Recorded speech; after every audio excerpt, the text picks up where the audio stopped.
এই জন্য বলছি বিনয়তা হচ্ছে ইউনিভার্সাল কি। বিনয়তা হচ্ছে ইউনিভার্সাল কি। সব চাবি খোলার চাবিকাঠি হচ্ছে এই বিনয়তা, নম্রতা, সমর্পণতা। তাই ভগবান কৃষ্ণ সব নিরস্ত্র হয়ে যাও, হয়ে গিয়ে তার শরণাপন্ন। নিরস্ত্র মানে কি? আমরা তো পরাস তোমার শরণ গ্রহণ করলাম। ভীম আর ত্যাগ করছে না, তোমরা সে হচ্ছে। তা তো অনেক বল না। তখন ভগবান এবার তাকে অনুরোধ করছে। শেষে দেখা গেল নারায়ণের অস্ত্রে এসে সকলকেই ভ্রমণ করে আবার চলে গেল। লক্ষণ বেলাও তাই, যখন মেঘনাথ প্রয়োগ করেছেন পশুপাতের অস্ত্র, নারায়ণ অস্ত্র, তিনিও সমর্পণ করে দিয়েছেন, হাত ধরেছেন তাকে ধরে। তখন মেঘনাথ জানতে পারলো যে সাধারণ মানুষ নেন, স্বয়ং। তাই প্রকৃতির বিরুদ্ধে নয়, তাকে সমর্পণ। ঠাকুর মহারাজ তাই বললেন, এটা তোদের শরীরের ধর্ম, জৈবিক ধর্ম আসবেই, কিন্তু সেইখানে কি করতে হবে না, বৃত্তি রূপান্তর ঘটাতে হবে।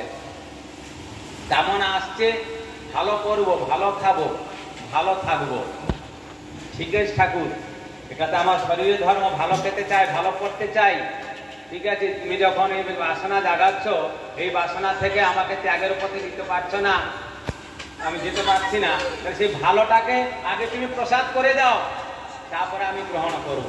যে প্রসাদ হয়ে গেল, ভালোর আর ভালো গুণ থাকলাম, তখন গুরুর গুণ তার মধ্যেই সংক্রমিত হয়ে গেল। গুরুর মধ্যে, প্রসাদের মধ্যে, সেই বস্তুর মধ্যে গুরুর শক্তি সংক্রমিত হয়ে গেল। আর যেটা ভালো দেখা যাচ্ছে, যে ভালো আমাদেরকে আমাদের লক্ষ্যপথ থেকে, গতিপথ থেকে সরিয়ে নিচ্ছি, সেই ভালোটাকে দান করে দাও, দান করে দাও, দেখবে তার বিপরীতটাই তোমার কাছেই চলে আসবে। এই জন্য বলছেন মোহ, মোহের, লোভের বিপরীত বৃত্তি কি? দান, ত্যাগ।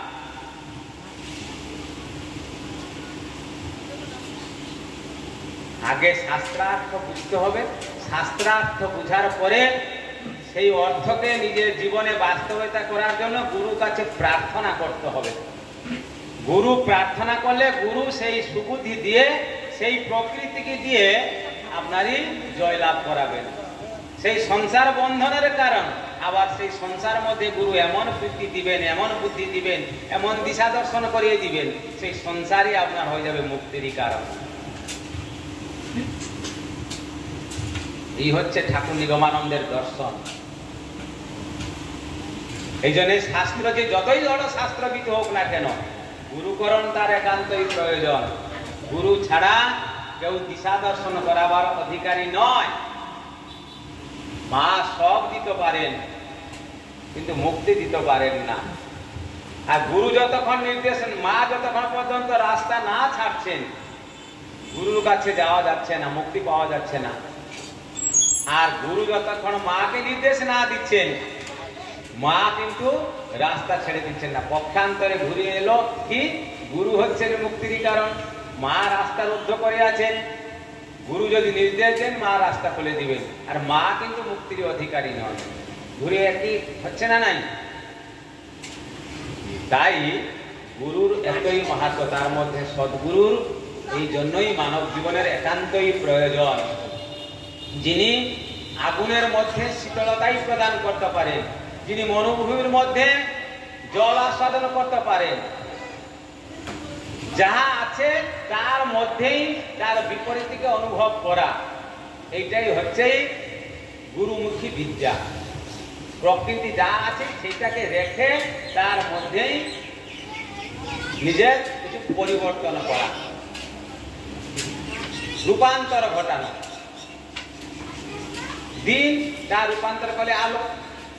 যেমন সংসার যেমন বন্ধনের কারণ, স্ত্রী যেমন বন্ধনের কারণ, পুত্র যেমন বন্ধনের কারণ, বিষয় যেমন বন্ধনের কারণ, এবং সেই বিষয় মুক্তির কারণ, সংসারও মুক্তির কারণ, স্ত্রীও মুক্তির কারণ। আমরা বুঝতে পারি না যে বিষয়টা আমরা যখন নিজের ব্যক্তিগত ব্যবহার করছি, তখন কি হচ্ছে? বন্ধনের কারণ। আর সেই বিষয়কে যখন জগৎ হিতকর কল্যাণে লাগাচ্ছি, যজ্ঞার্থে প্রয়োগ করছি, তখন সেটা আমার হয়ে গেল মুক্তির কারণ। আর যে সংসার আমাদেরকে বেঁধে রেখেছি, আমি তোমার ছেলে আমার কর্তব্য না করে দিতে পারবে না, মেয়ে আমি তোমার কর্তব্য না করে দিতে পারবে না, স্ত্রী বলছে আমার কর্তব্য না করে তুমি দিতে পারবে না, আবার সেই ছেলে মেয়ে তারা এমন কিছু ব্যবহার করছি, আচার আচরণ করছি, সেও আমাদের মধ্যে যে অন্তর্নিহিত শক্তি সুপ্ত ভাবে আছি, যে আমি কারো নয়, কেউ আমার নয়, ভগবানের, তারা কিন্তু ব্যবহার করে সেই শক্তিকে আপনার মধ্যে জাগিয়ে তুলছি, তারা মুক্তির কারণ হয়ে গেলেন। ঠাকুরের তাই ঘটেছিল না নাই? ঠাকুরের তাই ঘটেছিল না নাই? হ্যাঁ, তাই এখানে সেই কথাই বলছেন যে তৃষ্ণা জাগিলে তোমায় ভুলিব, সে তৃষ্ণা আমার জাগায়ও না। যে জ্ঞানের দীপ তোমায় লোকায়, সে জ্ঞানের দীপ জ্বালায়ও না। এখানে ভক্তের কত ত্যাগ, গুরুর জন্য কি ত্যাগ, যাহা মানুষের সর্বত সাধ্য সাধনার যে চরম উৎকর্ষ, সেইটাকেও তিনি ত্যাগ করছেন। এই জন্যই বৈষ্ণব শাস্ত্রের গোপীরাই শ্রেষ্ঠ।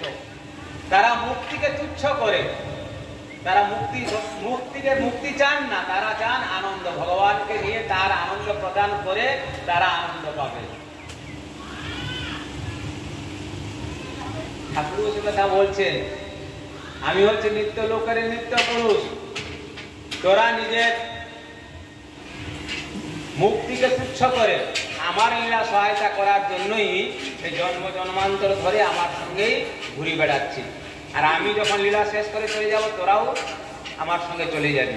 এইখানে যেমন আমাকে তোরা কি করছিস, এই পাখা করছি, যেমন পুজো দিয়ে সাজাচ্ছি, ভালো মন্দ খাওয়াচ্ছি, সেরকম আমি যখন চলে যাব তোদের এরকম করতে করতে করতে করতে সেই ভাবে মণিময়টা চিন্ময় প্রতিষ্ঠিত হবে, সেখানে চিন্ময় ঠাকুর, চিন্ময় লোকে চিন্ময় ঠাকুরকে চিন্ময় পাখা দিয়ে তোরা বাতাস করবি।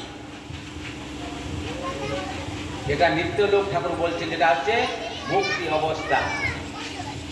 এই মুক্ত অবস্থাটা একবারেই যেটা বলা হয়েছে, একবার কৈবল্য মুক্তি বা নির্বাণ মুক্তি। গুরু আসবেন, গুরুর সঙ্গে চলে যাবেন, সেই ভাব, সেই সৌভাগ্য আমাদের কারো, আপনাদের কারো আছে জানি না, আমার তো কত জন্ম করে হবে কিনা আমি সেটা আমি ভাবনা স্বপ্নও ভাবতে পারি না। আবার গুরু যদি ইচ্ছা করে পলকে প্রলয় করে, ঈশান বিশান করে, পলকে প্রলয় করে, অভয়া উভয় করে। তিনি ইচ্ছা করলে মুহূর্তের মধ্যে সব কিছু পরিবর্তন করতে পারেন। এই জন্য বলছেন সাধন ভজনের শক্তি বাড়ে বটে, কিন্তু মুক্তি লাভ করতে গেলে ভগবান বা গুরু কৃপা ভিন্ন উপায় নাই। কিন্তু সেই ভগবান বা গুরু কৃপা আকর্ষণ করার হেতু হচ্ছে এই সাধন ভজন, এই যে গান, এই গানের সে ভগবানের কৃপা আকর্ষণ করার জন্যই। এই ভাবটা তাকে মুক্তি দিতে পারবে না, ভগবান বা গুরু দিবেন, কিন্তু গুরুর কৃপা বা ভগবানের কৃপা আশীর্বাদ পেতে গেলে এই সাধনার প্রয়োজন। টাকা ভগবান দিতে পারবে না, অর্থ ভগবান দিতে পারবে না, খাওয়া দাওয়া ভগবান দিতে পারবেন, দেখাতে পারবে না, সেবা দেখাতে পারবে না, তবে ভগবানকে দেখাবার জন্য এগুলি প্রয়োজন, এতে ভগবান সন্তুষ্ট হয়ে দেখা দিবে।